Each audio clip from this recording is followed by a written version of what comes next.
Water and Sanitation Department says that phase 1 of the Lesotho Highlands Water Project is complete and it's satisfied with the maintenance work of the tunnels at the Ash River.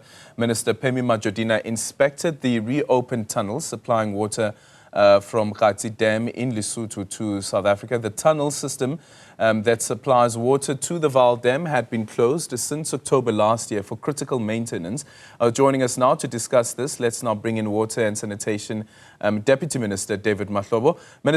Deputy Minister, very good morning to you. Thank you so much for making time for us this morning. So the reopening of the conduit yesterday, what does this mean for the 5 provinces that benefit from that water supply?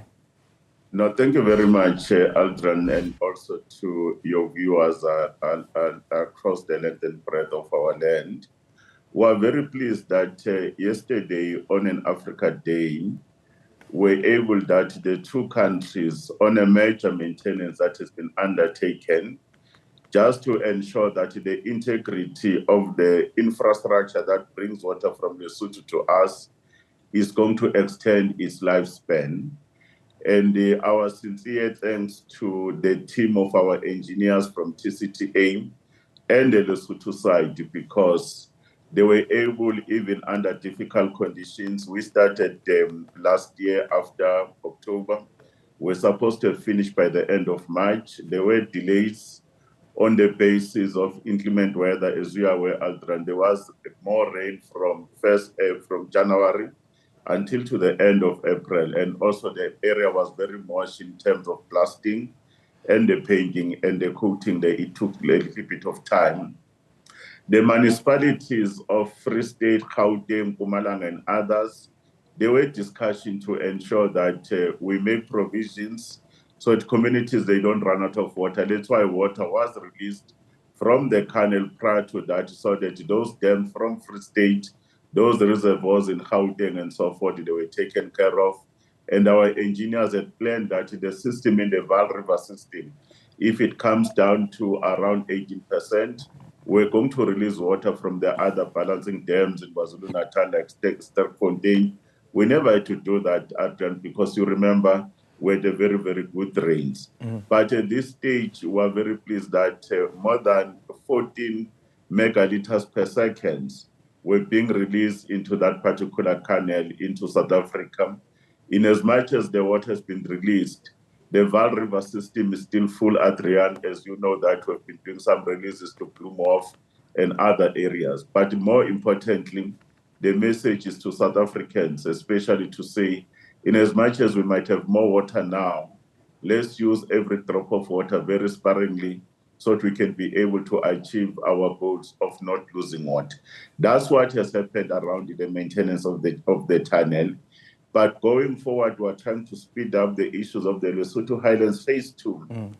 We are aware, Adrian, that one has been delayed for nearly 9 to 10 years, very unfortunately. But when President went into Lesotho with Minister Phemi Majodina on the Binational Commission, there was an issue of resetting, ensuring that we reclaim the time that is being lost, so that that project remains on time and also on budget.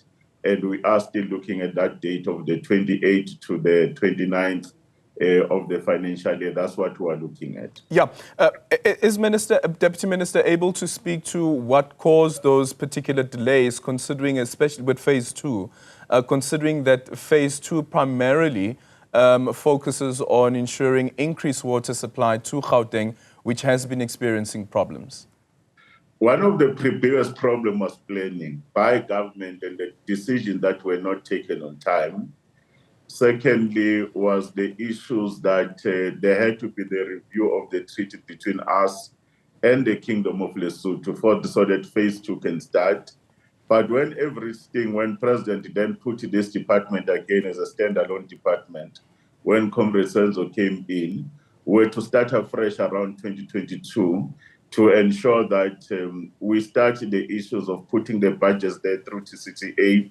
We started the procurement processes, and we've started very slowly because there were certain issues and dispute between us and Basotho's around the question of the reappointment of the CEO, around certain issues that are historical issues around the royalties and taxes. But all those matters, Adrian, they've been attended to. Recently, about a week or two ago, there was a suspension of a contractor called Kopano Matla that was actually doing one of the important work of the tunnel, but not affecting the other works around the Lesotho Phase 2, on the basis that there was negligence on their part and failure just to ensure that they don't pollute the water systems in terms of the wastewater management. We met with the team that are responsible, with our commissioners. We gave them tight instruction. They've started putting plans on ensuring that they don't pollute the river system, because it will cause a lot of financial implications just to treat the water that is going to be polluted. And it has been allowed back on site. And we're very confident that with an oversight mechanism we have agreed between the two ministers when we met here in Pretoria, that every 3 months we'll do an oversight on that particular work.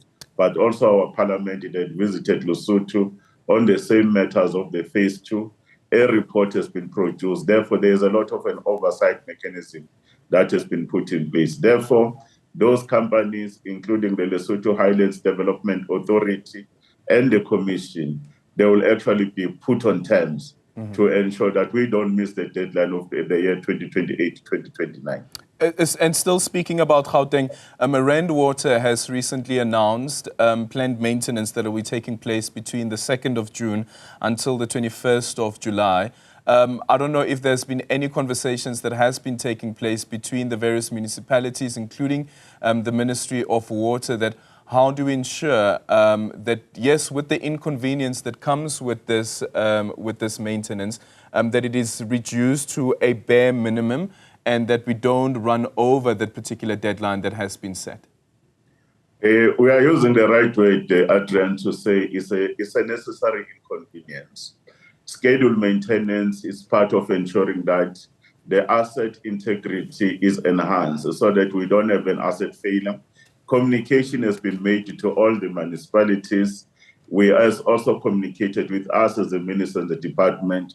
We are supporting Rand Water. But before the maintenance starts, before the end of the week, we've asked these municipalities to ensure that they try to ensure that their systems, their pumps are working well, their reservoirs are recharged into a healthy status. But at the very same time, they will have to apply certain measures to ensure that during those days that will be done, the many communities, they don't lose water. There will be actually reduced pressure in a number of communities, but we will have to avoid that there should be no water at all. In certain communities, other mechanisms like alternative supply will be taken into place. But this shutdown, when it happens, is actually happening, Adrian, in a staggered way. And tomorrow we've directed Rand Water that the team will actually do a very detailed media briefing on the sequencing, and we'll be relying on yourselves, like you've assisted us in the past, just to keep the message to say, let's work together. After that necessary inconvenience, their system would be much more in a healthier position, especially when we started to be approaching the wet season from August this year. Thank you so much for your time, Deputy Minister of Water and Sanitation, David Mahlobo, on the reopening of that Lesotho Highlands